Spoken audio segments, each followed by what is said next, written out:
akkana jedha isa ta'e har'as namoonni kana amanaan jiran har'as namoonni kana qalbeeffachaa jiran eeyyen kitaabni akka jedhu Kiristoos du'eera.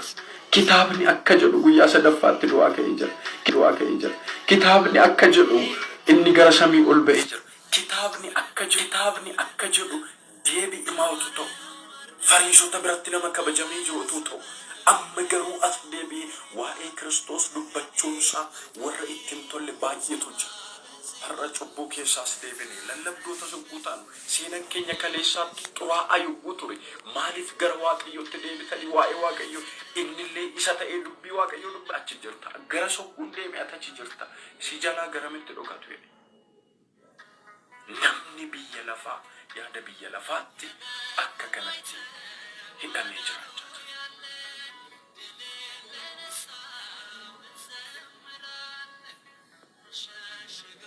Sagalee Waaqayyoo wajjin jirtu galanni Waaqayyoodhaaf yaa ta'u. Kan nu barsiisaa jiru eenyudha?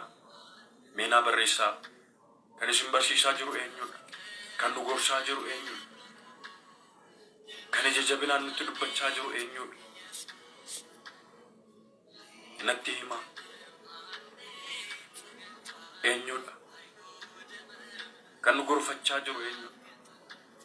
Kan laphee keenya nagaan qunnaa nu laachaa jiru eenyudha? Eenyudha? Garuu jedhe Phaawulos yogguu dubbatu itti fufee dhumarratti Qorontos 1:15 lakkoofsa 19 irratti በዚህች ሕይወት ብቻ jireenya kana qofatti Kiristoosin yogguu abdii godhanne ከሰዎች ሁሉ ምስኪን እንጂ namoota hundumarra jireenya tana qofaadhaaf jireenya baddu tana jireenya sobdoonni qofa jiruu godhatan tana jireenya hattoonni jiruu qofa godhatan tana jireenya warroonni biyya lafaa kanarratti xiyya jedhanii itti dadhabanii itti shubbisanii itti olutaalanii itti qabaana gadhiisaa jedhan tana jireenya tanaaf qofa Kiristoosin yogguu amananne taane nuti nama hunduma caalaa maalidha? Miskiinoo ta'e, gowwoo ta'e, fayyaaleeyyii ta'e. Jireenya kana qofaaf Kiristoosin amannaa mee natti himaa? Moo jireenya dhufuudhaaf natti himaa? Maa gidiraa obsitu? Maa dhibboo obsitu? Maa arraban otoo ishin arrabsan maa jalaa callistu? Osoo ishin tuffatan maa jalaa callistu? Otoo ishin jibban maa jalaa callistu? Jireenya kana qofaafi miti Kiristoosin kan amanne nuti. Asitti nyaannee furdannee qallanne huqqanne xureeffamne xinnaanne otuu nama miidhuu dandeenyu otuu nama miidhuu dhiisnu otuu cunqursuu dandeenyu akka cunqursuu hin dandeenye yogguu taanu jireenya tanaaf miti Kiristoosin kan amanne. Jireenya kamiif amantu? Konkolaataa bituuf Kiristoosin amantanii? Mana ijaarrachuuf Kiristoosin amantanii? Abbaa mana haadha mana argachuuf Kiristoosin amantanii?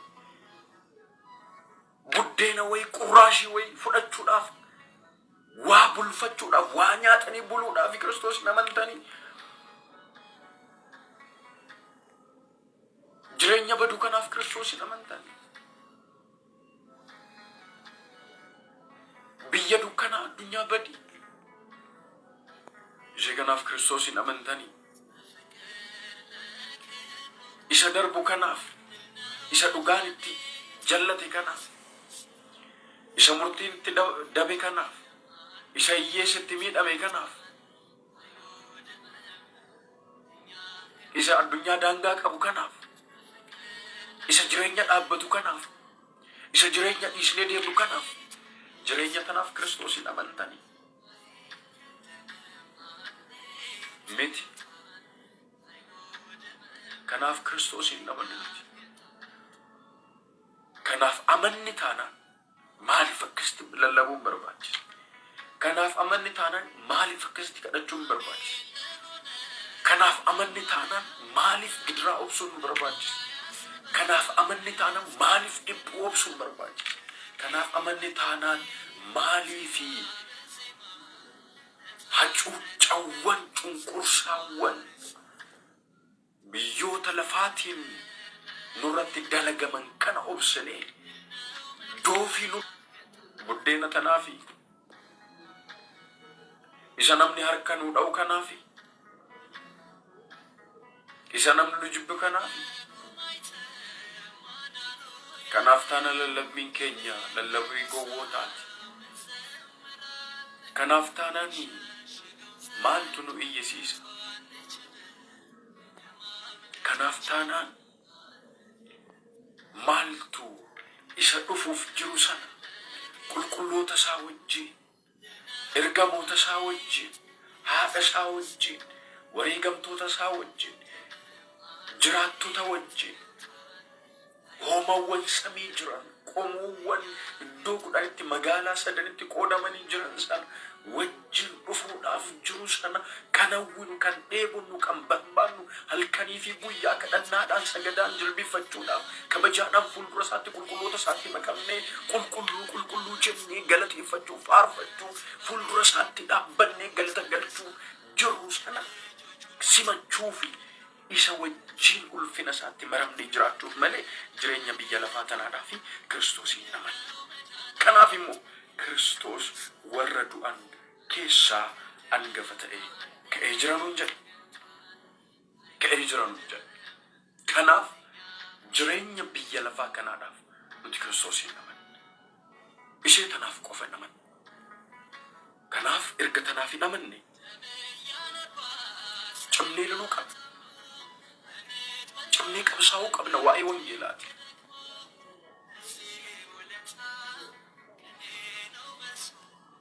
Cimuutu nurra jira. Afuurri laphee keenya cabee isa dhaga'uu qaba. Kanaaf Phaawulos yogguu dubbatu isa kanaadha kan jedhu. Gara jireenyaatti akka dhaqnu loltuu cimaa ta'edha. Akka loltuu cimaatti. Ati garuu wanta hundumatti gara itti gortu beeki. Gara maal taatutti? Gara itti gortu beeki. Gara itti deemtu beeki. Gara itti dhaqxu beeki. Bakka dhaqxu beeki. Baay'een isaanii gara qaroominaa deemneedhanii gara du'aa kan deeman jiru. Kara qajeelina deemneedhanii kara shubbisaa kan deeman jiru. Karaa sirriirra jirra jedhanii karaa badiirra kan deeman jiru. Karaa jireenyarra jirra jedhanii karaa du'aa kan jiran jiru. Karaa dhugaa qabanne jedhanii karaa sobaarra kan jiran jiru. Kanaaf gara maal taatu beeki? Neenatti maayi? Gara maal taatu beeki? Kara deemtu beeki. Karaa dhaqxu beeki. Gara itti gortu beeki. Kanaaf loltuu cimaa ta'i. Loltuu cimaan kara itti deemtu beekti. Abbaa loltuuf beekti. Mootii ofii kaayyoo ofii beekti. Waan qabattee manaa baatu beekti. Loltuu cimtuun kana gooti. Kanaaf loltuu gaarii ta'i. Loltuu gaariin mooticha loltuuf sanaaf boojitee galuudhaaf dammaqxee hojjetti, dammaqxee lolti. Isin loltuu Kiristoos biyya lafaa kanarratti ashaboo taatanii jiraatu. Biyya addunyaa kuni duwwaadha. Hin mi'aawu. Kan mi'eessu kiristaanota akka keessaniiti. Warra fannoo isaa mormatti baattatee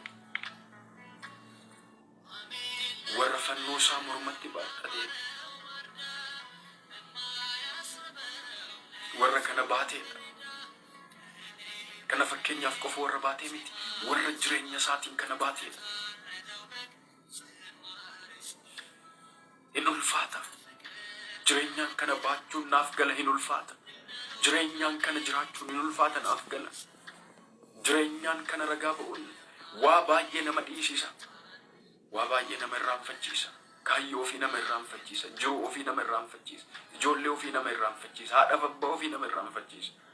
Qa'ee ofii nama irraanfachiisa. Abbaa manaa ofii nama irraanfachiisa. Ijoollee ofii nama irraanfachiisa. Haadha manaa ofii nama irraanfachiisa. Kana jireenyaan baachuun. Kanaadhaaf kan na jaallatu yogguu jiraatu ofiisaa yaa ganu. Fannoo kootis baatee kan na duukaa yaa bu'u. Jireenyaan kan kana baatu hin ulfaata.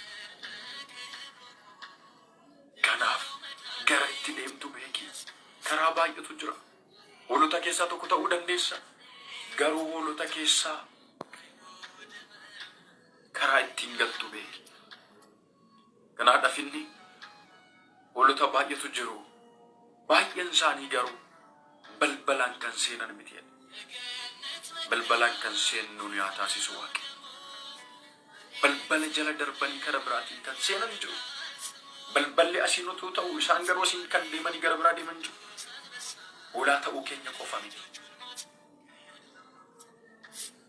Kanaadha kan jedhu. Gara itti deemtu beeki. Dhiphina obsaan baadhu. Dhiphina obsaan baadhu. Bara kana keessatti namni hunduu obsa dhabe miti.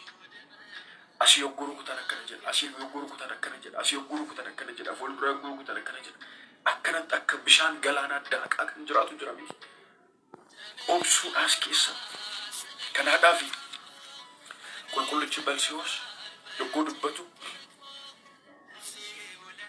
karaawwan falmitootaa qoreedhaan kan diriirfamedha. Karaawwan mo'attoota Kiristoos qoreedhaan kan diriirfamedha. Qoree sanarra dhaabbachaati inni si waraanaat keessa dabarte. Inni si waraanaat keessa ceeta. Inni si waraanaat irra dabarte gara mootummaa Waaqayyooti. Qoreen kun abboota keenya baay'ee bira ga'eera. Phaawulos irra ga'eera. Musee irra ga'eera. Daani'el boolla leencaatti irra ga'eera. Yoosef mana hidhaatti. Seera uumamaa boqonnaa 39 lakkoofsa 22 kaase. Phaawulos bidiruunsaa guyyaa 3 harkaa caccabdee gidiraa argeera galaana irratti. Qorontos lammaffaa boqonnaa 11 lakkoofsa 25 irratti. Raajicha Daani'el boqonnaa 16 lakkoofsa 25 irratti. Ijoolleen sadan ibidda keessatti. Gulla boobni ibiddaa otoo isaan gubu. Raajicha Daani'el boqonnaa 3 lakkoofsa 16 irratti. Ibidda sitti ol boba'a. Gani Kiristoos hin gannu. Jibbi Kiristoos hin jibbinu. Dhiisaa Waaqayyo hin dhiisu. Hin waaqessinaa Waaqa kana hin dhiisu. Irraa goraa Waaqa kana hin gurru. Maal isinii wayyara ibiddumti ibiddatti darbama. Sana booda ibiddida kana hin boba'a. Sanuu kan bishaan muka jiidhaadhaan qabate hin dhaamu. Itti ol boba'a. Isaan garuu achi keessa dhaabatanii galanni Waaqayyoodhaaf yaa ta'u. Galanni Waaqayyoodhaaf yaa ta'u. Galanni Waaqayyoodhaaf yaa ta'u. Galanni Waaqayyoodhaaf yaa ta'u. Galanni Waaqayyoo. Hingantani hingannu hingantani hingannu hingantani hingannu hingantani hingannu. Maaliree isuma amannee jiran. Yoo nu jiraachises yoo nu ajjeeses isa amanna. Nu jiraachisus baatu waaqolii tolfamaa dhagaadhaaf hin sagan. Kana booda ibidda keessa darbamanii galanni Waaqayyoodhaaf yaa ta'u. Mee galanni Waaqayyoodhaaf yaa ta'u jedhaa barreessa. Hin danda'ama. Ibidda keessatti Waaqayyoon waaqessuun ni danda'ama. Dhiphoo keessatti Waaqayyoon waaqessuun ni danda'ama. Gidiraa keessatti galanni Waaqayyoodhaaf yaa ta'u jechuun ni danda'ama. Dhiphoo keessatti Waaqayyoon waaqessuun ni danda'ama. Jaalala Kiristoos irraa kan adda nama baasu hin jiru. Hin jiru. ከክርስቶስ ፍቅር የሚለየኝ ማነው? ከክርስቶስ ፍቅር የሚለየኝ ማነው?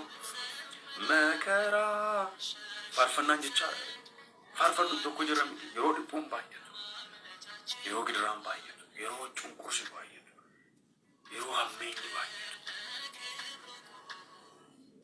Kanaadha kan jedhan.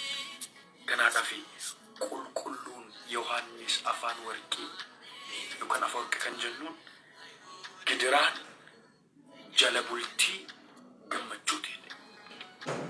Gidiraan jala bultii maaliti? Natti maami jala bultii maaliti? Jala bultii gammachuuti gidiraan. Yeroo tokko tokko akka nama aannan raasuutti ni raafamna. Yeroo tokko tokko nama akka aannan butuchee dhadhaa baasuudhaaf raasaa urguufaa oolutti ni urguufama.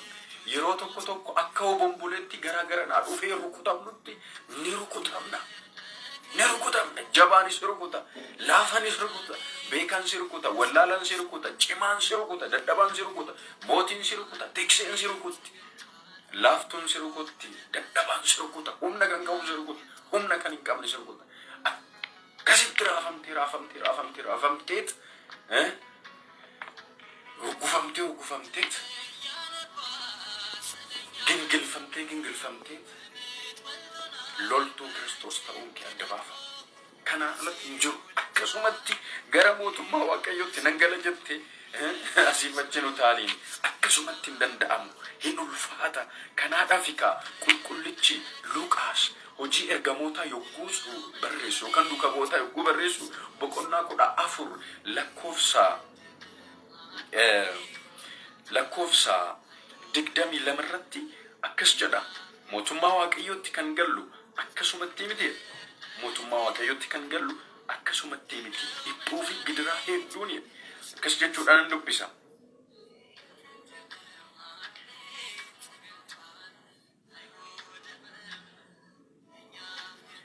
Isin yaada amantoota jajjabeessanii amantaa isaanitti akka cimaniif gorsa. Gidiraa baay'ee keessa darbuudhaan mootummaa Waaqayyootti galuun nuuf ta'a. Akkan ani barbaadutti hiika waan naaf hin kennineef afaan Amaariffaatiin isin dubbisa. Akkas jedha. Boqonnaa 14 lakkoofsa 22 yogguu dubbistan akkas jedhu argattu. በዚህችም ከተማ ወንጌልን ሰበኩ። እጅግ ደቀ መዛሙርት ካደረጉ በኋላ የደቀ መዛሙርቱን ልብ እያጸኑ እየመከሩና ወደ እግዚአብሔር መንግሥት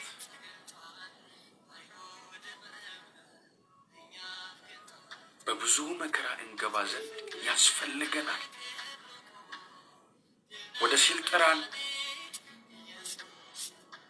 ወደ ኢቆጵሮን ወደ አንጾኪያም ተመለሱ ጀቻዱበት ገረ ሞቱማ Waaqayyootti በብዙ መከራ akkasumatti miti yoo sitti tole dhiichiste yoo sitti tole faarfattee miti mootummaa Waaqayyootti kan galtu yoo sitti tole harka dhoofte yookaan akkana godhattee miti yoo sitti tole dubbii Waaqayyoo dhageesse yoo sitti tole waan qabdurraa kennite akkasitti sun hin jiru. In gowwoomina Waaqayyoon akka keenya gowwaa miti. Akka keenya akkasumatti hamma nun beekne waan beekutti nutti hin fakkaatu yeroo tokko tokko. Lallabbiin keenya qabaa tana qabaa minaal keenya hin jiru akkasitti. Quuqamni nutti fakkaate namni akka nu beeku akka kanaafis gidiraa baay'eedhaan dhiphuu baay'eedhaan gara mootummaa Waaqayyootti galuun nuuf ta'a. Gidiraa baay'eedhaan dhiphuu baay'eedhaan kanaadha kan jiru. Dhiphuu baay'eedhaan gidiraa baay'eedhaan kanaaf dhiphuu kana hunda keessa Kiristoos wajjin hirmaachuudhaaf akka dhamaanu nutti hima. Kanaadhaas akkasumaan of hin jajinaa. Warra Galaatiyaatiif yogguu barreessu boqonnaa 5 lakkoofsa 25 akkasumaan of hin jajinaa. Akkasumaan asii wajjin qabiin ololutu aliinaa qorumsaa baay'ee keessa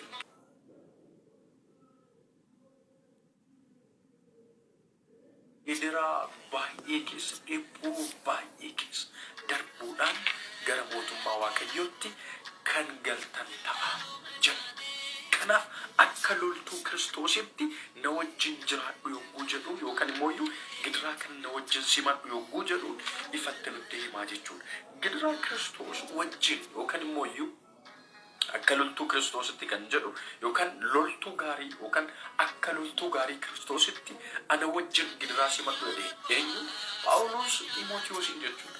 Amma isinis ijoollee mana Kiristaanaa Ortodoksii Tawaahidoo Itoophiyaa erga taatanii dogmaa fi qannoonaa ishee erga simattanii tuufiitis dabaltanii erga amantanii gidiraa fi dhiphuu kana simachuun isinirra ga'a. na wajjin jira. Hojiin dhugaa namoota badii keessaa kan baasu, namoota dhugaadhaan gara mootummaa Waaqayyootti namoonni akka deebi'aniif kan dadhaban, ija jabina otoo hin taane laphee qajeelina.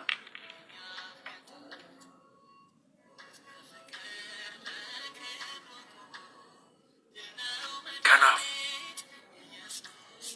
amantanii faarfattu, amantanii himtu dubbii Waaqayyo bakka teessanitti, bakka kaatanitti, bakka nyaatanitti, bakka dhugdanitti, bakka deemtanitti, bakka teessanitti, hiriyaa argattanitti waa'ee Waaqayyo haasoftu, laphee keessan ibdanii boontanii kan haasoftan waa'ee maatii keessaniiti. Boontanii kan haasoftan waa'ee gammachuu keessaniiti. Boontanii kan haasoftan seenaa gaarii hojjettan. Boontanii waa'ee Waaqayyo haasoftu. Waaqni akkas naaf godhettani. Mee namni Waaqayyo akkas naaf godhe jedhee boonii haasa'u natti ta'i.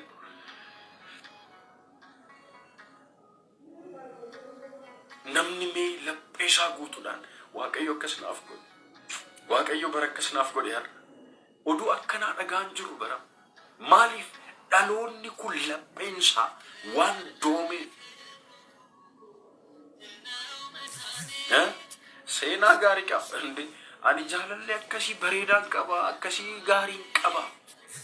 Qabeenyaa ganaa nama qabuun qaba. Yookaan abbaan koo qabaata akkasiiti, haati koo qabaattu akkasiiti. Hiriyaan koo akkasiidha, abbaan manaa koo dureessa, haati manaa koo dureettiidha. Kana walitti himna miti. Waaqayyo akkana naaf godhe. Waaqayyo akkanatti na gargaare. Kanaaf nuti kan oollu mandara qoosaati. Phaawulos kanas dubbateera. Qoosa yookaan baacoo dubartootatirraa. Baacoo dubartootatirraa fagaadhu. Baacoo dubartoota dulloomaniitirraa fagaadhu. Egaa kana gootee booda wangeela lallabuutti jirtu kana akkasumatti miti. Yeroo tokko tokkos taphaan barsiisi. Maalidhaaf akka isaan hubachuu danda'anitti. Akka isaan qalbeeffachuu danda'anitti. Akka isaan baruu danda'anitti.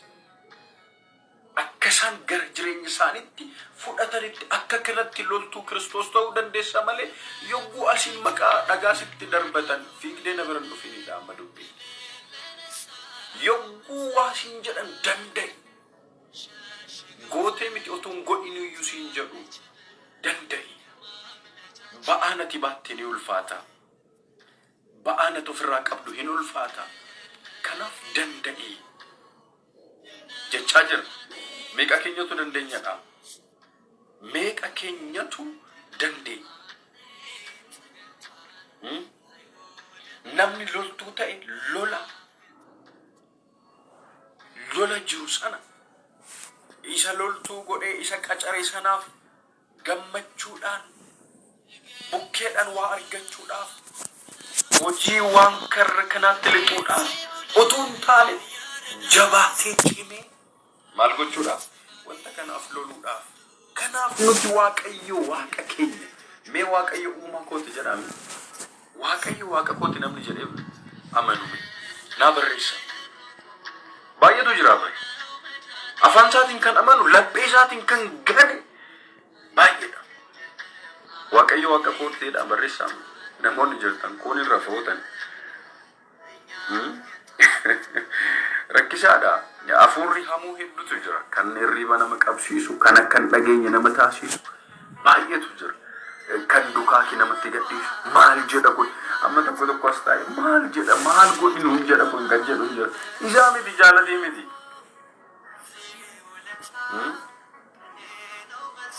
Laphee keenyatti kan galu. Ofuma isaatii Waaqayyo jedha miti.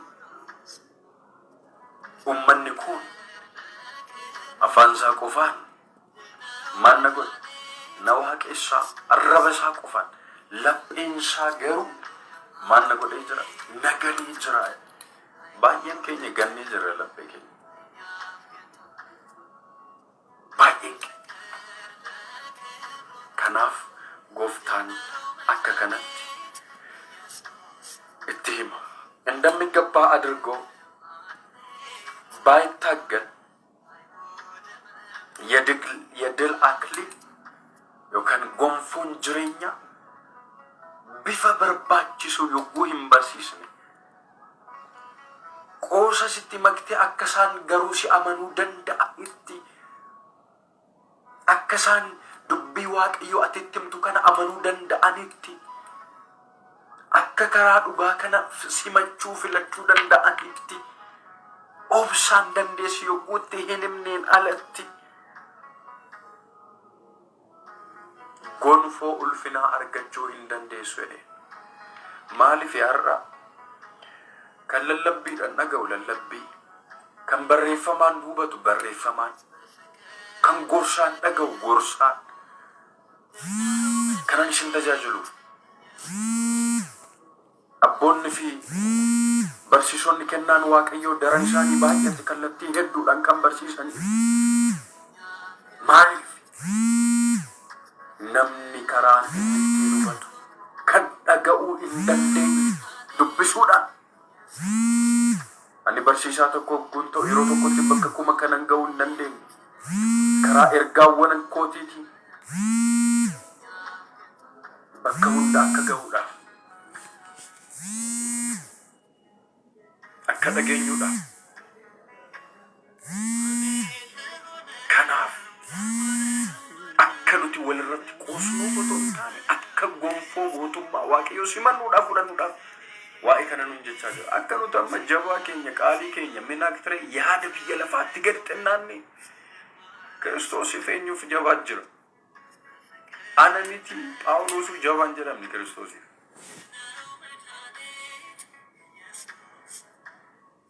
Jabaan waaqa tokkicha walirratti hin qoosnu dubbii waaqayyooti. Kanaaf እንደሚገባ የድሉን አክሊል አያገኝም ጀቹዳን እትሄማ ዱመረት ሎልቱ ጭማን ጀዴ